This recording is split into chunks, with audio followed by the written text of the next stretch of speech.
Welcome back. I'm Jonathan Michael. Let's take a look at this week in sports. The Bradley men's basketball team added one more piece to a nearly finished puzzle of the 2021 season. Their non-conference schedule is set, the players are practiced, and now the university has agreed to a deal with Carver Arena to keep the Braves at their downtown home. The alternative option was to play at Renaissance Coliseum, where the team hasn't played a game since 2014. Bradley's first home game is scheduled for December 1st against Division III Judson. Current Illinois health guidelines will limit fans from attending games to start the year. Bradley's athletic program has been highlighted in the media by back-to-back men's basketball conference championships, a rising women's basketball team, and a volleyball program. But all of those teams are not Bradley's most successful of recent memory. That honor belongs to Coach Darren Guason and the Braves cross-country program. Yesterday, I was able to catch up with Coach Guason over Zoom. Thank you, Coach Darren Guason, for joining us over Zoom today. Thanks for being able to be with us, even though you couldn't make it to the studio. For sure, yeah. Thanks for having me. No problem. So, first off, you're the cross-country and track coach for both the men's and women's teams. So, what is it like coaching 50 or so of your runners at the same time? Yeah, we're the biggest team when you count the men and the women, so it's great. I mean, obviously 6 sports, cross country, indoor and outdoor, men and women. It gives us a lot of different opportunities. You know, we're all this in season. It's great. We've got a lot of awesome personalities, a lot of great men and women here at Bradley. So I love it. Yeah. So I was looking, and you grew up in Scotland. So what's the running scene like over there? Yeah, I mean the running scene is really good. It's definitely improved a lot in the last 10, 15 years. I came over here, my brother came over, we both went to Butler University, and then over the next 5 or 10 years, a lot of other Scots came out to the US and did really well. Chris O'Hare went to Tulsa, NCAA champion. Josh Kerr went to New Mexico and was an NCAA champion as well. So both from Edinburgh. So yeah, really proud of being from Scotland and really proud of a lot of the great Scots that have come over here as well. So how does having international ties help you in recruiting? Yeah, I think it does. I mean, there's not too many head coaches in the NCAA from Europe. So there's myself, Mick Byrne, another one, and his assistant, Gavin Kennedy at Wisconsin, Ray Tracy at Providence. So there's a few Irish coaches and one or two others. But I think it's helped a lot. I've had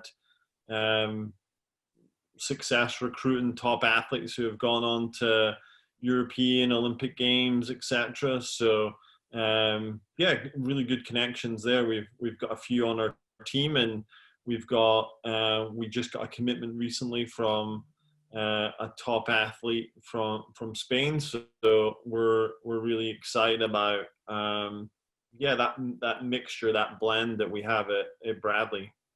That's great. So what made you want to go into coaching?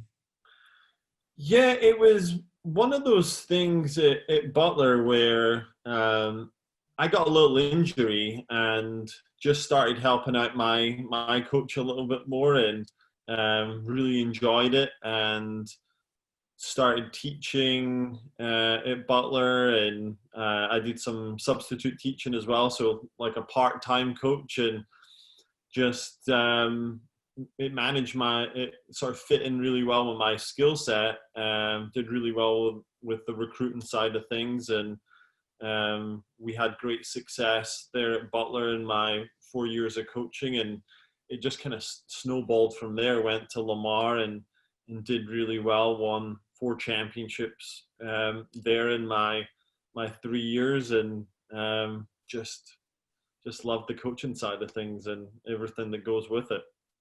Gotcha. So I was curious about this. I'm sure a lot of other people are as well.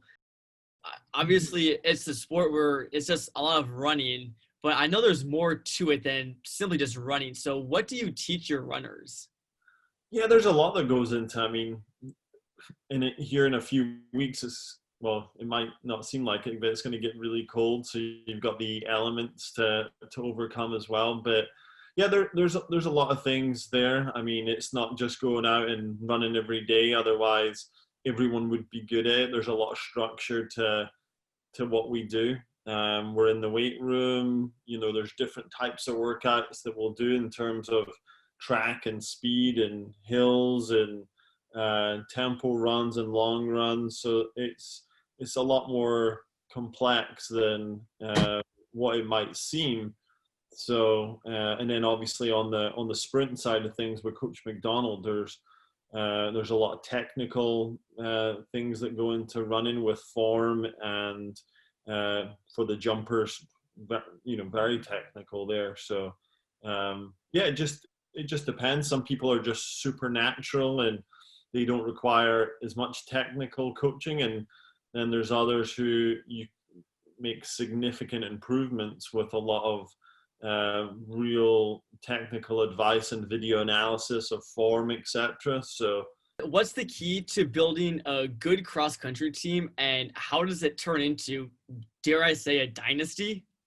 yeah, when I got here, I was fortunate that there was a lot of talent on the roster. We'd never won a championship in school history on the men's side, and but the women had won the year before. So it was just about creating a culture as well, a culture that we were not only going to win at a conference level, but be successful on a national level. So it's sometimes just changing the mindset a little bit and developing talent where they can believe that they can win and see themselves being successful, and giving them workouts and training that is of a national level, international level. So we did a lot there in the first year or two to really change those things. And it was nice to come in my first year and win the championship on the women's side and the men's side, and we've gone unbeaten on the men's side and finished 24th in the nation, beating your Texas, your Arkansas, your Syracuse, some national level teams.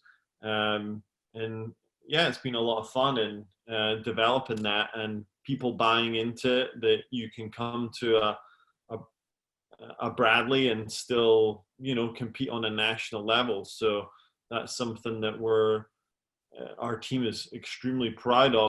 So you mentioned the first title that you had, but you've won 8 titles combined since you've been at Bradley. Which one of those has been your most special? Wow, that's a great question. I wouldn't want to take away from any of those teams, but it's got to be the first one when I first came in, and we'd never won in school history, and to win that first one, and we redshirted some guys too, and it was a pretty close race. So that was a lot of fun. I mean, but the year we made it to nationals, that year was fun in a different way. When we hosted regionals here and we got second and beat Oklahoma State, that was a ton of fun. We've had some amazing women's teams as well, 3 championships there, and we're right on the edge of being a top 20, top 25 team on the women's side. Our team is just unbelievably deep and so much quality on it right now. So set and think, okay, how do we do this again, or how do we be better next year or 2 years or 3 years time? When you came to Bradley, did you have an idea that you'd have this much success? I didn't think we'd go 5 in a row. I mean, that's a great streak that we've got going, and same on the women's side. I mean, we've either won or been second over the last 6 years. So no, I've been really fortunate to coach some great athletes, have some incredible help, Drew Peterson, some great Coach McDonald, some great coaches. So yeah, we want to keep it going over the next 5 years and build even more success in the future. So one last quick question. Will there be enough room in the trophy case for some more hardware in the spring, or does Bradley need to get you a new one? Yeah, we're getting up there. My office is getting pretty full of trophies. So yeah, hopefully over the next 5 years we start moving them into the Hall of Fame, and we start making some room for some track trophies. Coach McDonald's doing an awesome job there. We've got our eyes on an indoor or outdoor trophy on in the future, and we're yeah, always looking at those cross country championships and trying to advance there to make a march. The dream is always to get one of those national trophies. So we got big goals, and the team is extremely driven, and we've got incredible recruits that we've brought in. So the future looks really bright. So I've got no doubt that we'll continue to win championships and keep filling out the office with more hardware. Well, Coach, thanks for joining us today. It was a pleasure. Thanks so much for having me. Great chatting with you today, and yeah, enjoy the rest of the semester.